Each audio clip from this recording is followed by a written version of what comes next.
नमस्कार। आज बघा मी तुम्हाला कांदा लसूण न वापरता पितृपक्षात बनवली जाणारी लाल भोपळ्याची भाजी दाखवते आहे। त्यासाठी बघा इथे मी पाव किलो भोपळा घेतलेला आहे, लाल भोपळा।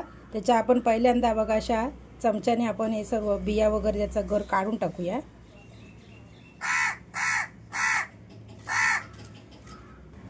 आता मी हा भोपळा चांगला स्वच्छ पाण्याने 2 वेळा धुवून घेते आहे।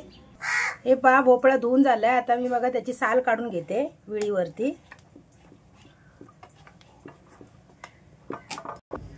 हे पहा असे तुकडे करून घेतलेत, म्हणजे कशी साल काढायला आपल्याला सोपं जाईल।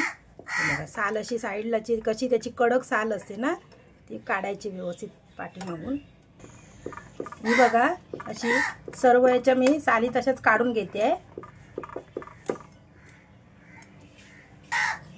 हे पहा सर्व भोपळ्याची मी साल अशी काढून घेतली। आता मी तुम्हाला ना बारीक असा कट करून दाखवते।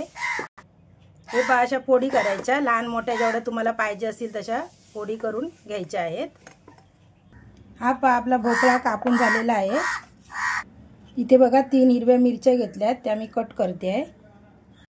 हे पहा 3 हिरव्या मिरच्या मी बारीक कट करून मध्ये अशा कापून घेतल्यात। आता बाकीचं साहित्य तुम्हाला मी दाखवते। एकदम कमी साहित्यामध्ये आपली ही रेसिपी होणार आहे। आता गॅसवर बघा कढई ठेवली आहे, तर कढईमध्ये मी तेल घालते आहे। 2 ते 3 चमचे तेल घालायचं आहे।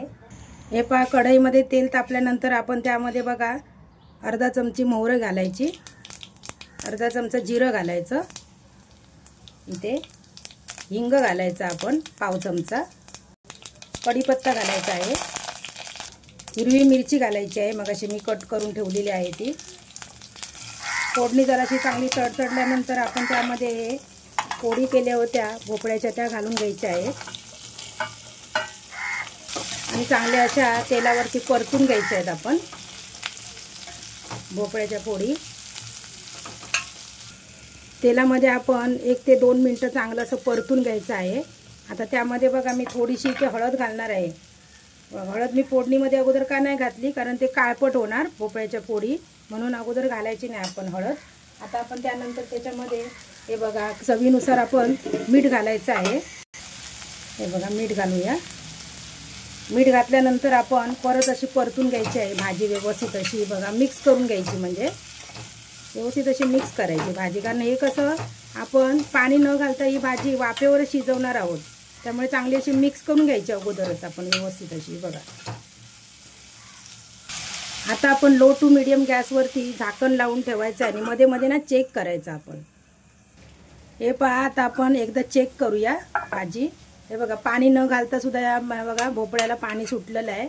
मध्ये मध्ये आपण वाफेवरची भाजी असते ना, आपण मध्ये मध्ये चेक करायचं आपली भाजी शिजली का आपण बघूया। बघा भोपळा आपला शिजलाय का बघूया।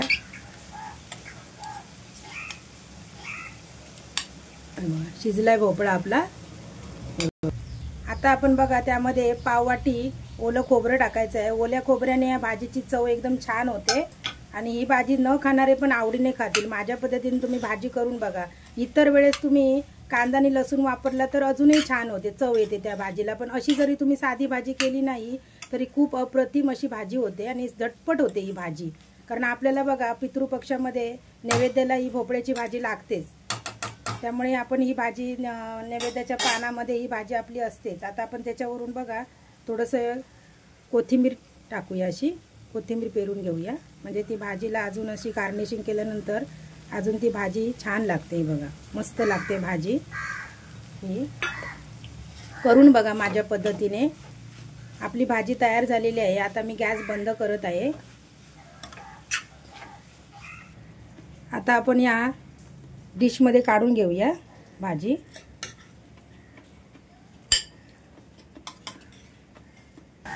ही पहा कांदा लसूण न वापरता पितृपक्षात केली जाणारी नैवेद्यासाठी लाल भोपळ्याची भाजी। ही जर तुम्हाला माझी रेसिपी आवडली असेल तर जास्तीत जास्त शेअर करा। व्हिडिओ आवडला तर एक लाईक नक्की करा। संपूर्ण रेसिपी पाहिल्याबद्दल मनापासून धन्यवाद।